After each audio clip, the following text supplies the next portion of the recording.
Assalamualaikum warahmatullahi wabarakatuh. Pada kesempatan kali ini, saya dan teman-teman saya akan menjelaskan tentang manajemen strategi, yaitu tentang evaluasi strategi. Nah, sebelumnya saya perkenalkan nama kelompok dari teman-teman saya.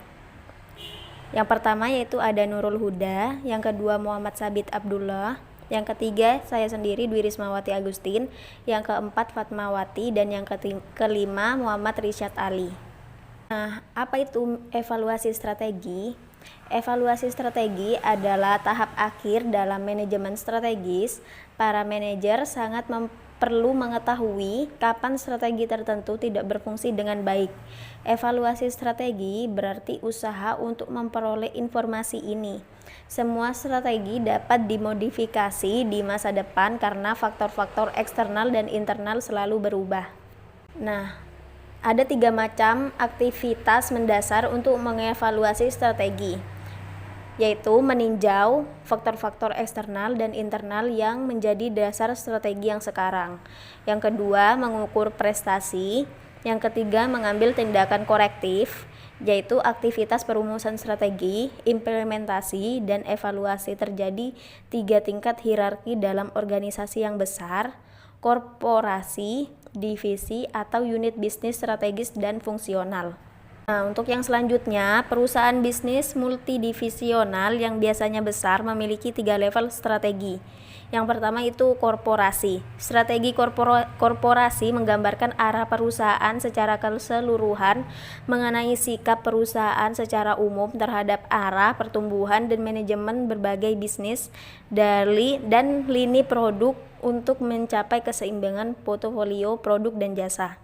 Yang kedua yaitu bisnis. Strategi bisnis atau strategi bersaing biasanya dikembangkan pada level divisi dan menekan pada perbaikan posisi persaingan produk barang ataupun jasa perusahaan dalam industri khusus atau segmen pasar yang dialami oleh divisi tersebut.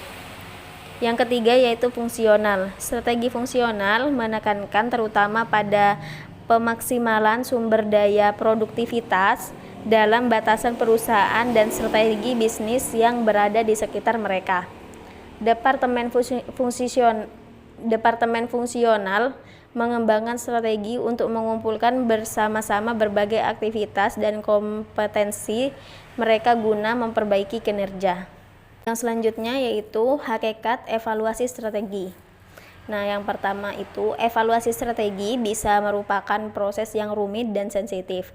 Terlalu banyak kegiatan mengevaluasi strategi dapat menghabiskan biaya yang sangat mahal dan bisa jadi kontraproduktif. Evaluasi strategi penting untuk memastikan tujuan-tujuan strategi yang dapat ditetapkan dapat tercapai. Nah, untuk yang pertama yaitu kegiatan evaluasi strategi. Mengkaji landasan strategi bisnis atau perusahaan. Yang kedua yaitu kriteria evaluasi strategi, konsistensi, kesukaan, dan kelayakan. Yang nomor 3 yaitu alasan perlunya evaluasi strategi. Semakin kompleksnya masalah lingkungan, semakin sulit memprediksi masa organisasi. Untuk yang keempat, proses evaluasi strategi. Evaluasi strategi harus mempertanyakan harapan dan asumsi manajerial. Yang kelima, mengkaji ulang landasan strategi, mengembangkan matrik EV dan EVI yang telah direvisi. Yang keenam, mengukur kinerja organisasi. Aktivitas ini termasuk membandingkan hasil yang diharapkan dengan hasil yang sebenarnya. Nah, selanjutnya ada proses evaluasi strategi. Evaluasi strategi harus mempertanyakan harapan dan asumsi manajerial, harus memicu tinjauan sasaran dan nilai, dan harus merangsang kreativitas dalam menghasilkan alternatif dan memformulasikan kriteria evaluasi. Mengevaluasi strategi secara kontinu, alih-alih berkala, memungkinkan penolak ukuran kemajuan dan pemonitoran yang lebih efektif. Beberapa strategi membutuhkan waktu bertahun-tahun untuk dapat diterapkan. Akibatnya, hasil yang diharapkan mungkin tidak tampak cepat. Yang perlu dilakukan yaitu mengkaji ulang landasan strategi. Mengkaji ulang landasan strategi yang mendasari strategi sebuah organisasi dapat dilakukan dengan mengembangkan revisi matrik EV dan metrik IV.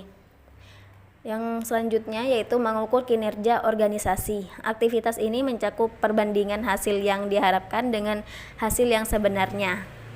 Nah, beberapa rasio keuangan penting yang sangat berguna sebagai kriteria evaluasi strategi adalah yang pertama, pengembalian atas investasi, yang kedua, pengembalian atas ekuitas, yang ketiga, margin laba, yang keempat, pangsa pasar, yang kelima, utang terhadap ekuitas, yang keenam, laba per saham, yang ketujuh, pertumbuhan penjualan, dan yang kedelapan, pertumbuhan aset.